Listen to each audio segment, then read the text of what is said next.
eat right amount of food, and how much you are hungry, 10 bites of hungry, then eat 9.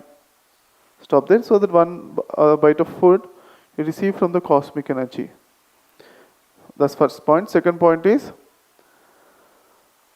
we eat such a amount so that next time we'll get the hunger. For example, we are eating now.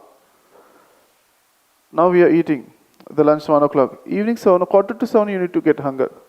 Evening you are taking dinner. Morning quarter to 9, you need to get hunger. Morning you ate. Quarter to 1, now 1 o'clock food now. Quarter to 1 o'clock onwards, you need to feel hungry. 15 minutes, you see the time. Oh, another 10 minutes, another 5 minutes. Then eat. Like that, we need to eat. Every day we should get how many times you are eating, that many times you need to feel hunger. If you feel hunger, taste will be good. Okay?